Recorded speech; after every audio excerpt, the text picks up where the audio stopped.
qu'on vous annonce une maladie qui est censée vous diminuer, vous allez partir en voyage, seul, pendant plusieurs mois, à l'autre bout du monde.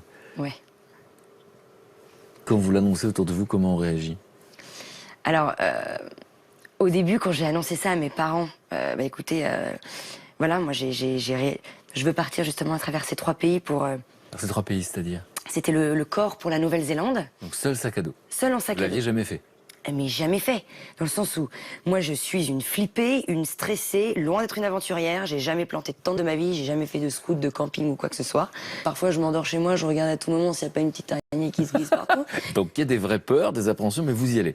Donc 3 pays qui correspondent, qui ont du sens. Donc la Nouvelle-Zélande, c'est pour éprouver votre corps, la marche. Dénoué de tout intellectuel, uniquement faire des marches, uniquement me baser sur toutes les courbatures. Parce que ce que je n'ai pas dit, la deuxième phase, en fait, qui arrive après le diagnostic, c'est la paranoïa qui s'installe.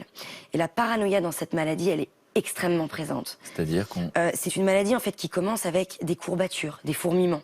C'est-à-dire que moi, au début, j'avais des fourmillements et je me mettais à courir sans m'arrêter. Je me disais, j'ai pas envie de perdre mes jambes. Ça arrive, et j'arrivais plus à comprendre la différence entre mes poussées et juste mon corps qui me parlait, tout simplement. Et là, je m'étais dit, bon, Marine, tu vas essayer d'avoir toutes les courbatures du petit doigt aux orteils en Nouvelle-Zélande, au niveau de ton corps, juste au niveau physique. Pour prendre conscience du corps. Pour prendre conscience du corps. Deuxième pays. Deuxième pays, c'était la Birmanie. Pour moi, la Birmanie avait un côté extrêmement pur.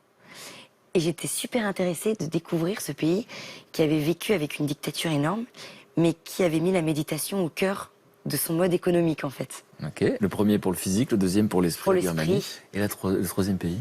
Le troisième pays pour l'âme, en Mongolie. Alors, pourquoi la Mongolie? Tout simplement parce que c'est une population qui suit encore les saisons et qui ne s'impose pas.